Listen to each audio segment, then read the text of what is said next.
बिस्मिल्लाहिर्रहमानिर्रहीम। अस्सलाम वालेकुम students, it's me Mirza Ahmed Tashfeen. पिछले लेक्चर के अंदर हमने सारा चैप्टर का इंट्रोडक्शन पढ़ा। आज हम इंशाल्लाह एक्सरसाइज नंबर 1.1 को स्टार्ट करने जा रहे हैं। एक्सरसाइज नंबर 1.1 क्वेश्चन नंबर 1 है सिंप्लीफाई द फॉलोइंग्स। नीचे जितने भी नंबर्स होंगे उनको हमने सिंप्लीफाई करना है। सिंप्लीफाई करने का मतलब होता है क्वेश्चन को ऐसी स्टेट के ऊपर लेना कि वो मज़ीद आगे सोल्व ना हो सके। तो ये जो क्वेश्चन है ये आपने 2.3 में भी पढ़े हैं 9th क्लास में, तो ये उसी तरह ही सॉल्व होंगे। सबसे पहला स्टेप जो क्वेश्चन है हमारे पास वो है आयोटा की पावर 9। तो इस क्वेश्चन को हम एज इट इज़ नीचे उतार देते हैं। अच्छा, अब पिछले लेक्चर के अंदर मैंने आपको दो वैल्यूज़ याद करवाई थी। एक वैल्यू आयोटा की √-1 और एक वैल्यू आयोटा स्केयर की जो क्या थी -1 थी। ठीक है, आयोटा की वैल्यू स्केयर रूट -1 और आयोटा स्केयर की वैल्यू -1। तो अब यहाँ पर हमारे पास आयोटा की पावर 9 है। हमें आयोटा की पावर 9 की वैल्यू बेटा नहीं पता है, हमें सिर्फ आयोटा स्केयर की वैल्यू पता है। तो हम क्या करते हैं, इस नंबर को कोशिश करते हैं कि जो भी क्वेश्चन होगा उसको आयोटा स्केयर की फॉर्म में लाया जा सके ताकि -1 उसकी जगह पुट करवा दें। अब सबसे पहला स्टेप आपने क्या देखना है कि आयोटा की जो भी पावर है क्या वो इवन है कि ऑड है। हमें इधर से क्या पता चला कि 9 क्या है, ऑड है। तो हम 9 को कोशिश करते हैं इवन बना दें, यानी ये जो नंबर है इसको हम क्या बना दें, इवन बना दें। तो 9 तो किसी तरह इवन हो नहीं सकता, तो इसका क्या तरीक़ेकार है कि इसमें से इवन नंबर सेपरेट हो जाए। 9 से छोटा और सबसे करीब इवन नंबर क्या है, हमेशा छोटा इवन नंबर देखना है। ओके, बड़ा इवन नंबर नहीं देखना। तो 9 से छोटा और नियरेस्ट इवन नंबर 8 है। तो मैं इसको लिख देता हूँ आयोटा की पावर 8 डॉट। अब मुझे बताएं 8 - 9 कितने हो गए, यानी 9 - 8 1 हो गया। मतलब इस नंबर से जब मैंने 8 आयोटाज अलहदा किए तो कितने आयोटा रहेंगे, 1 आयोटा रहेंगे। तो उस एक आयोटा को आप सेपरेट करके लिखें। ठीक है, मोस्ट इजी स्टेप है। उसके बाद देखें 8 2 का मल्टीपल है कि नहीं है, यानी 8 2 की टेबल पर कहाँ पर आता है, तो सर 4 पर आता है। तो आप इसको लिख लें आयोटा की पावर 2 और जिसके यानी वैल्यू पर भी आता है, फॉर एग्जांपल 4 पर आता है तो हम पावर में क्या लगा देंगे, 4 लगा देंगे। अब जब आप 4 2 करेंगे तो दोबारा से 8 आ जाएगा और इधर आयोटा की पावर 1 आयोटा ही होती है। अब आपको पता है आयोटा स्केयर की वैल्यू आपने क्या पढ़ी हुई है बेटा, -1 पढ़ी है। तो इस आयोटा स्केयर की जगह जो है -1 पुट करा देते हैं। ऊपर पावर आ जाएगी 4 डॉट आयोटा। -1 की पावर 4 जब आप कैलकुलेटर पे सॉल्व करेंगे तो +1 आंसर आएगा, क्योंकि अगर पावर इवन हो और पावर के अंदर नेगेटिव नंबर हो तो वो इवन पावर की वजह से पॉजिटिव हो जाता है और इधर साथ किया जाएगा आयोटा। तो ये था हमारे पास पार्ट नंबर 1 का आंसर। अब चलते हैं पार्ट नंबर 2 की तरफ। पार्ट नंबर 2 है हमारे पास आयोटा की पावर 17। सेम स्टेप रहेगा। सबसे पहले आपने देखना है कि इवन जो नंबर है आयोटा की पावर के ऊपर वो इवन है कि ऑड है। तो हमें पता चला कि ऑड है, तो हम इसको नियरेस्ट और स्मॉल इवन नंबर में लेके आएंगे। तो 17 से छोटा और सबसे करीब इवन नंबर 16 है। तो हम आयोटा की पावर 16 कर देंगे और कितने आयोटा बचेंगे, 17 में 16 निकालने के बाद 1 आयोटा बचेंगे, तो उनको हम इस तरह लिख देंगे। अब 16 2 के टेबल पर कहाँ पर आता है, 8 के ऊपर आता है। तो ये हमारे पास आ जाएगा आयोटा की पावर 2 और होल पावर 8 आ जाएगी डॉट आयोटा की पावर 1 आयोटा ही होती है। अब आयोटा स्केयर की वैल्यू पुट करेंगे। Iota square is equals to -1। Iota square की जगह हम -1 पुट कर देंगे। ऊपर पावर 8 आ जाएगी dot iota. Again number negative है लेकिन पावर इवन है, तो आंसर किस में आएगा, पॉजिटिव में आएगा, साथ आयोटा। सेम आंसर आया है पिछले सवाल की तरह। तो ये हमारे पास पार्ट नंबर 2 का आंसर आ गया है। पार्ट नंबर 3 को सॉल्व करते हैं। ब्रैकेट माइनस आयोटा, इधर ही लिख लेते हैं। पार्ट नंबर 3 है हमारे पास ब्रैकेट माइनस आयोटा की होल पावर 19। अब यहाँ पर उसने आपको थोड़ा सा कंफ्यूज किया है। आप देखेंगे कि सर यहाँ पर और यहाँ पर तो किसी किस्म की ब्रैकेट नहीं है, लेकिन यहाँ पर उसने ब्रैकेट लगा दी है। तो ये कन्फ्यूजन के लिए बात है, लेकिन बड़ा ही आसान काम है। आप इसमें से सिंपली क्या करें, माइनस को कर ही अलहदा दें पूरे सवाल से। मैं क्या करता हूँ, इस पूरे क्वेश्चन को देखें, माइनस आयोटा की पावर 19 है ना। अब आयोटा के साथ कुछ नहीं है तो क्या होगा, 1 होगा। हमें पता है मेरे पास वेरिएबल ए है, कुछ नहीं लिखा होगा तो इसके साथ 1 ही लिखा होगा। तो यहाँ पर भी आयोटा के साथ 1 लिखा हुआ है। मैं इस -1 को पूरी ब्रैकेट से सेपरेट कर लेता हूँ।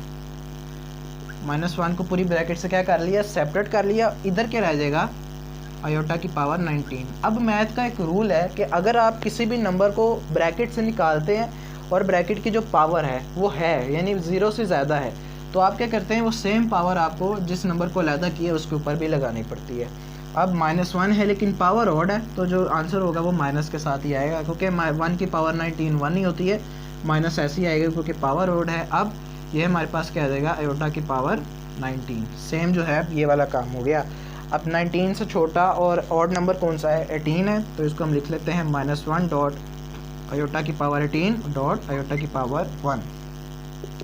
-1 ऐसे ही आ जाएगा। आयोटा की पावर 18 कहाँ पर आता है, 9 के ऊपर आता है, सो ये आ जाएगा आयोटा स्केयर की होल पावर 9 डॉट आयोटा की पावर 1 आयोटा। -1 आयोटा स्केयर की जगह आप -1 को पुट कर दीजिए, -1 की पावर 9 डॉट आयोटा। अब -1 ऐसे ही आ जाएगा। -1 की पावर 9 पावर ऑड है, जो आंसर होगा वो नेगेटिव के साथ ही आएगा, क्योंकि ऑड पावर के साथ नेगेटिव आता ही है आंसर में। Dot iota minus minus plus 1 1 jar 1, सो इसका आंसर आ जाएगा +1 आयोटा। ये था हमारे पास पार्ट नंबर 3 का आंसर। नेक्स्ट पार्ट नंबर 4 है हमारे पास -1। Part number 4 we have -1 raise to power -21 divided by 2। ये भी क्वेश्चन काफ़ी डिफ़िकल्ट लग रहा है, लेकिन सॉल्व करने में आया तो काफ़ी आसान है। सिंपल स्टेप है। सबसे पहला आपने क्या काम करना है, सवाल को आपने वैसे नीचे उतार लेना है, -21/2। अब पूरी वैल्यू के ऊपर से ये जो -21 है इसको आप होल पावर में ले जाएं, इस तरह -1 के ऊपर 1/2 एज इट इज़ रहने दें, और ऊपर जो -21 बचेगा उसको आप दरमियानी ब्रैकेट लगाकर होल पावर में ले जाएं। ठीक है, यानी इस पूरे नंबर से जो -21 है इसको सेपरेट कर दिया, ऊपर ले गया, और जो 21 की जगह क्या आ जाएगा 1 और नीचे क्या आ जाएगा 2, यानी इनको अलहदा कर दिया, और जो -21 था उसको मैं ऊपर ले गया। अब मेरे पास ये जो नंबर है ना, इसके ऊपर पावर है 1/2। तो अगर मैथ्स के अंदर किसी भी नंबर के ऊपर 1/2 पावर है ना, तो उस पावर को अगर मैं ख़त्म करूँ तो उसकी जगह मैं स्क्वायर रूट लगा सकता हूँ। क्या लगा सकता हूँ, स्क्वायर रूट लगा सकता हूँ। मिसाल के तौर पर अगर मेरे पास जो है a की पावर 1/2 है, तो इसके ऊपर भी मैं स्क्वायर रूट लगा सकता हूँ। सो मेरे पास -1 के ऊपर 1/2 था, तो उसकी जगह मैंने स्क्वायर रूट लगा दिया। अब अगर आपको याद हो तो जो √-1 है, ये पिछले लेक्चर में हमने पढ़ा था कि स्मॉलेस्ट कम्प्लेक्स नंबर है, और इसकी जो वैल्यू है वो कितनी होती है, आयोटा होती है। तो अब मैं इसकी जगह आयोटा को पुट कर दूँगा। सो इसकी जगह आ जाएगा आयोटा और होल पावर जो ऊपर -21 आ जाएगी एज इट इज़। सेम काम वो ही बन गया, पिछले सवालों की तरह ये सवाल भी हो गया, लेकिन एक गड़बड़ यहाँ पर क्या हुई है कि जो नंबर है उसकी जो पावर है आयोटा की पावर वो नेगेटिव आई हुई है। कभी भी आयोटा की पावर नेगेटिव नहीं हो सकती है। तो पावर पॉजिटिव बनाने के लिए मैं नंबर फ्रैक्शन के ऊपर है तो मैं इसको फ्रैक्शन के नीचे ले आता हूँ, पावर माइनस है जो है प्लस में चेंज हो जाएगी। मैथ्स का रूल है, मैथ कहता है कि अगर कोई भी नंबर आपके पास नेगेटिव के पावर के साथ आ रहा है तो अगर आप इसकी पावर पॉजिटिव बनाना चाहते हैं तो सिंपली आप उसको बटे के नीचे ले आएँ, उसकी पावर माइनस से पॉजिटिव हो जाएगी। मैं इस आयोटा की पावर पॉजिटिव बनाना चाह रहा था, मैं 1 के ओवर में ले आया, इसकी जो पावर है वो पॉजिटिव होगी। अब इसको सॉल्व कर लें जिस तरह पिछले सवालों को सॉल्व किया आपने। 21 इवन है कि ऑड है, ये ऑड है तो इसके नियरेस्ट कम्प्लेक्स नंबर 20 आता है।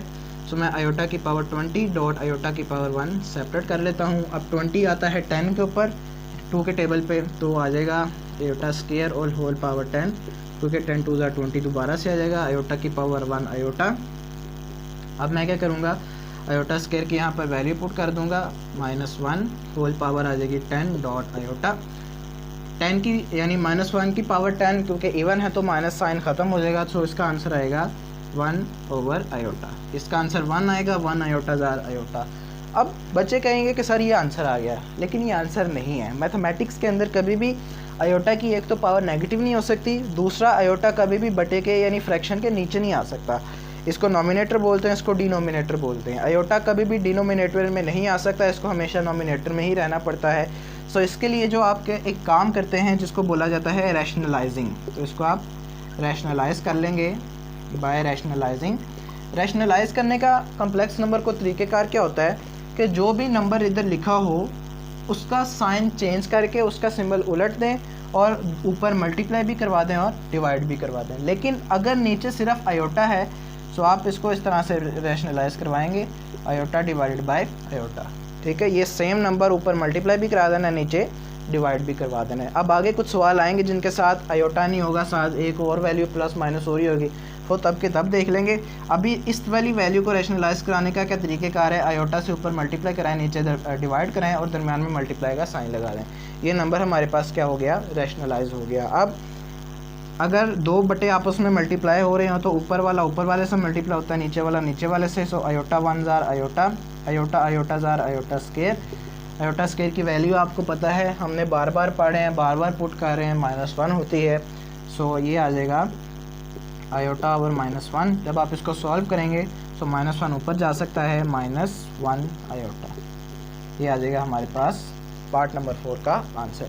तो ये हमारे पास क्वेश्चन नंबर 1 कंप्लीट हो गया। अब चलते हैं क्वेश्चन नंबर 2 के ऊपर। Question number 2 is very important question in your exercise. Long question के लिए आपको ये पूछा जा सकता है। कहता है प्रूव दैट, आपने ये साबित करना है। क्वेश्चन नंबर 2, प्रूव दैट, साबित करो, z is equals to z bar, यानी z किसके इक्वल है, z बार के इक्वल है। कब, if z is a real number. अब कहता है कि आपने क्या करना है, z बार को यानी z को z बार के इक्वल प्रूफ कराना है। और ये कब इक्वल होंगे, जब z हमारे पास क्या हो, रियल नंबर हो। अब मैंने बोलने में ज़रा एक छोटी सी मिस्टेक ये की है कि मैंने आपको कहा है कि इसको आपने प्रूफ करवाना है। प्रूफ कराने की ज़रूरत नहीं है, उसने पहले ही स्टेटमेंट लिख दिया है कि ये और ये वैल्यूज़ आपस में इक्वल हैं। तो हमने यही बात माइंड में रखनी है कि इक्वल आए या ना आए, हमारे सवाल के वक्त ये इक्वल आए या ना आए हमें उससे गर्ज नहीं है, क्योंकि क्वेश्चन में उसने हमें बता दिया कि ये दोनों हमेशा क्या होंगे, इक्वल होंगे। साबित हमने क्या करना है कि इन दोनों के यानी z और z बार में से जो z है ये क्या होगा, रियल नंबर होगा। बस हमने ये साबित करवाना है। इस क्वेश्चन को दो पार्ट से हम सॉल्व करेंगे। एक पार्ट तो ये है कि इन दोनों का जो है वो z रियल नंबर होगा, फिर एक और पार्ट है वो मैं आगे आपको बताता हूँ। इसको सॉल्व करते हैं। जब भी आपको इस तरह के क्वेश्चन आए ना, कोई वैल्यू ना लिखी हो, सिर्फ z ही हो, तो पहला आपने काम करना है लेट कर लें z is equals to a plus B iota. अब सर ये a प्लस बी आयोटा कहाँ से आ गया? जिन बच्चों ने फर्स्ट लेक्चर नहीं देखा, लेक्चर नंबर 0, वो लाजमी आपने देखना है। ये स्टैंडर्ड फॉर्म होती है कम्प्लेक्स नंबर की। हमने लेट क्या कर लिया, z is equals to a plus B iota. z हमारे पास आ गया लेकिन z बार नहीं आया। अब z बार हमने पिछले लेक्चर में पढ़ा, अगर ऊपर बार लगी हो तो क्या होता है, वो कॉन्जुगेट होता है। सो हम इसका कॉन्जुगेट ले लेंगे। कॉन्जुगेट लेने के लिए दोनों तरफ आप बार्स लगा दें, z के ऊपर भी बार, a प्लस बी आयोटा के ऊपर भी बार। जब बार को हम ख़त्म करते हैं तो जो नंबर आयोटा के साथ वाला नंबर है उसका साइन क्या कर देते हैं, चेंज कर देते हैं। सो ये आ गई z बार की वैल्यू, ये आ गई z की वैल्यू। इसको इक्वेशन 1 का नाम दे दें, इसको इक्वेशन 2 का नाम दे दें। अब क्वेश्चन क्या कहता है, z is equals to z bar. According to question, सवाल के मुताबिक, अकॉर्डिंग टू क्वेश्चन z किसके इक्वल है, z बार के इक्वल है। तो हम क्या करते हैं, z is equal to z bar, z की वैल्यू भी पुट कर देते हैं और z बार की वैल्यू भी पुट कर देते हैं। z की वैल्यू आ जाएगी a प्लस बी आयोटा और z बार की वैल्यू आ जाएगी a माइनस बी आयोटा। ये दोनों वैल्यूज़ इधर पॉजिटिव और नेगेटिव हैं। क्या ये वाला कोई नहीं है, बस ठीक है। z की भी वैल्यू पुट कर दी और z बार की वैल्यू भी पुट कर दी। अब ये वैल्यू इधर प्लस की है, इधर आके माइनस की हो जाएगी, ये इधर माइनस की है, इधर आके क्या हो जाएगी, प्लस हो जाएगी। यानी सारी वैल्यूज़ आप एक तरफ ले आए। ये हो जाएगा minus a plus B iota, इधर क्या रह जाएगा, 0 रह जाएगा। पॉजिटिव a नेगेटिव a से कैंसिल हो जाएगा और ये हमारे पास जो पॉजिटिव b है, positive b iota plus b iota हो जाएंगे 2b iota is equals to 0। ठीक हो गया, 2b iota is equals to 0। अब यहाँ पर हमारे पास क्या सीन है कि ये जो 2 है और ये जो आयोटा है, ये कहा हुआ है कि 0 के इक्वल हैं।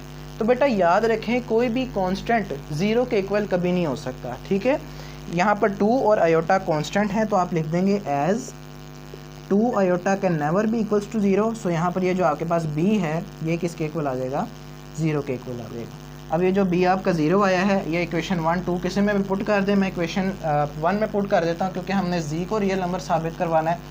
तो जब z में आयोटा की जगह 1 यानी 0 आएगा, b की जगह 0 आएगा, तो आप लिखते हैं put b is equals to 0 in equation 1। इधर आ जाएगा z is equals to A plus B की जगह आ जाएगा 0 आयोटा, 0 आयोटा से मल्टीप्लाई होकर आ जाएगा 0, इधर क्या बचेगा ए बचेगा। सो अब इसके साथ कोई आयोटा का सिंबल नहीं है, सो हम क्या कह देंगे हेंस प्रूव। ये हमारे पास साबित हो गया जो उसने कहा था कि z is equal to z bar है, लेकिन जी।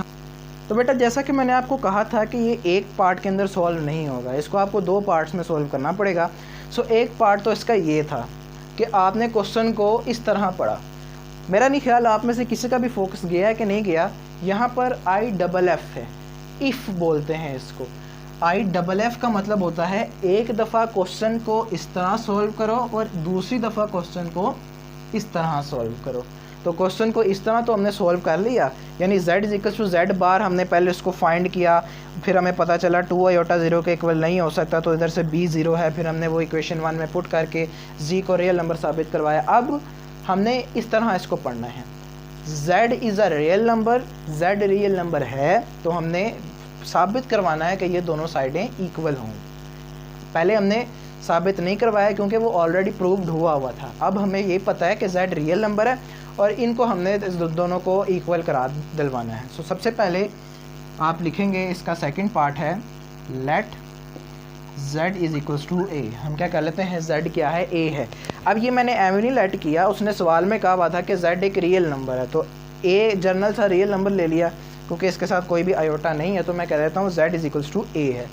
अब मुझे साबित करवाना है कि z और z बार का आंसर जो है वो इक्वल आएगा। तो मेरे पास z तो है लेकिन z बार नहीं है। अब मैंने आपको बताया हुआ कि अगर बार हो तो उसका मतलब होता है कॉन्जुगेट।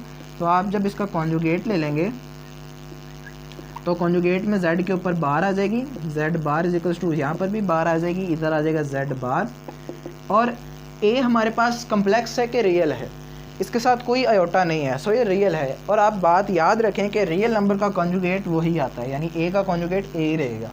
देखिए ना, कम्प्लेक्स नंबर होते थे उसका तो कॉन्जुगेट क्या होता था कि आयोटा के साथ वाली वैल्यू का साइन उल्टा दो, लेकिन रियल नंबर का जो कॉन्जुगेट है वो वही नंबर आएगा। सो ये हमारे पास आ गया z का आंसर, ये आ गया z बार का आंसर। सवाल क्या कहता है कि z किसके इक्वल होना चाहिए, z इक्वल होना चाहिए z बार के। सो z का आंसर आया है a, यहाँ पर देखें, और z बार का आंसर आया है वो भी a आया है। So a is equals to a, यानी दोनों साइड्स आपस में इक्वल हैं। सो यहाँ पर भी हम लिख देंगे प्रूव्ड, दोनों साइड इक्वल आई हैं तो प्रूव्ड हो गया। सो ये था बच्चों पार्ट नंबर 2, क्वेश्चन नंबर 2। इसको आपने लाजमी तैयार करना है, लॉन्ग के लिए काफ़ी इंपॉर्टेंट है। हो जाएगी। इंशाल्लाह मिलते हैं आपसे नेक्स्ट वीडियो में, तब तक के लिए अल्लाह हाफिज़, थैंक यू वेरी मच।